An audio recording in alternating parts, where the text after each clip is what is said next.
Bonjour et bienvenue pour ce cours sur la radioactivité naturelle et artificielle.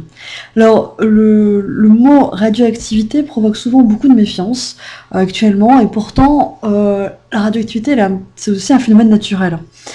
Si on prend l'exemple du Soleil, au cœur du Soleil, il y a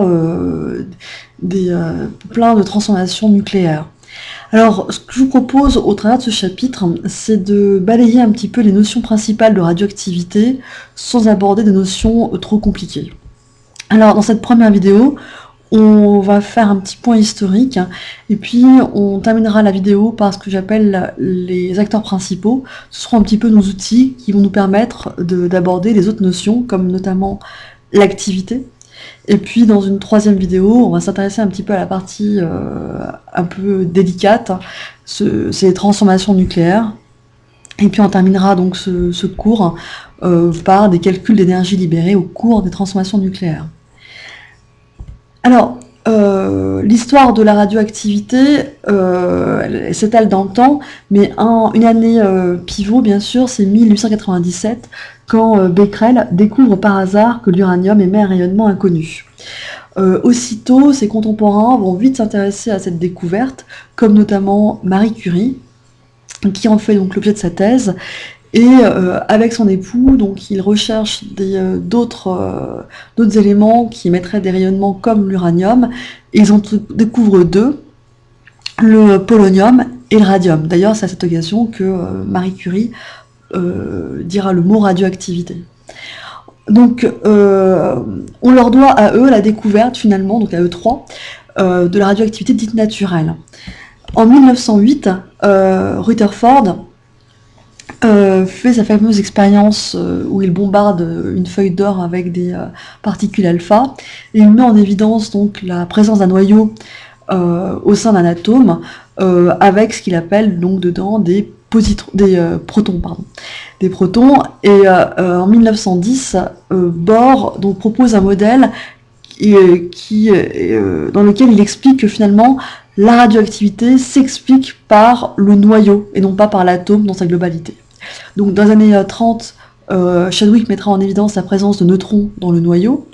Et puis en 1934, la fille de Pierre et Marie Curie, Irène, et son époux Frédéric Joliot provoquent des transformations nucléaires qui donnent naissance à d'autres noyaux nucléaires. C'est ainsi que naît la radioactivité artificielle. Donc le mot radioactivité, on l'a déjà employé donc plusieurs fois dans cette petite présentation brève et historique. De quoi s'agit-il ? Rappelez-vous, les noyaux sont stables grâce à l'interaction forte. Cependant, si les noyaux ont un excès de protons ou un excès de neutrons, voire un excès de protons et de neutrons, le noyau devient instable. Il va se transformer d'une façon spontanée, on dit qu'il va se désintégrer en un noyau atomique plus stable avec émission de rayonnement. La radioactivité, comme on l'a sous-entendu dans l'approche historique, eh bien, il y a un petit peu partout. La Terre est traversée par plein de particules cosmiques qui sont à l'origine de la naissance d'éléments radioactifs. Donc la radioactivité est en ce sens un phénomène naturel. Mais on sait aussi créer des éléments radioactifs.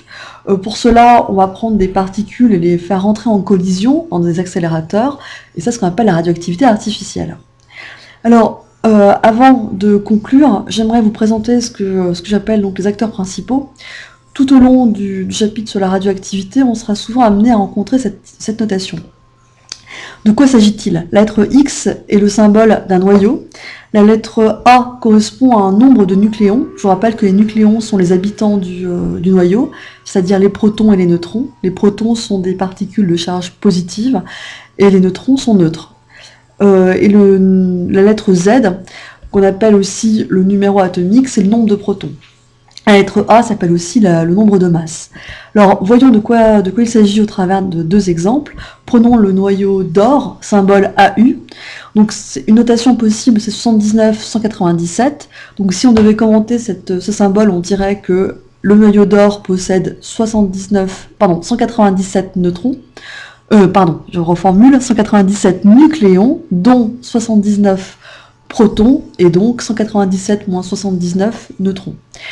Je vous propose un autre exemple Encore l'or, mais cette fois non pas avec 197, mais 205 nucléons.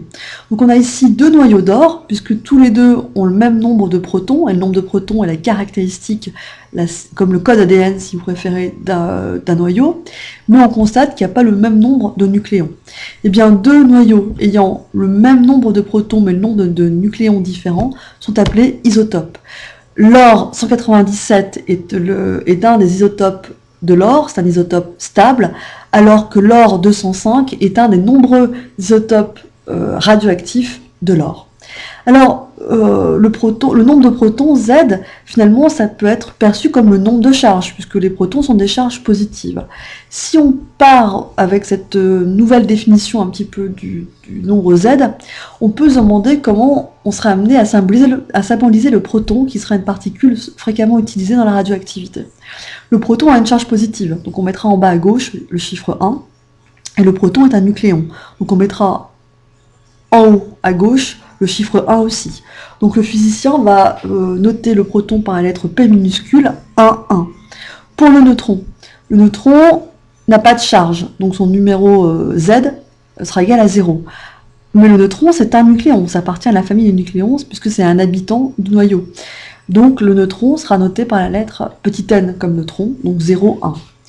On peut se demander comment sera noté l'électron. L'électron a une charge élémentaire négative, d'où le symbole, d'où le chiffre -1 pour la charge, mais un électron n'appartient pas au noyau, c'est donc pas un nucléon, d'où la notation -1, 0, petit e.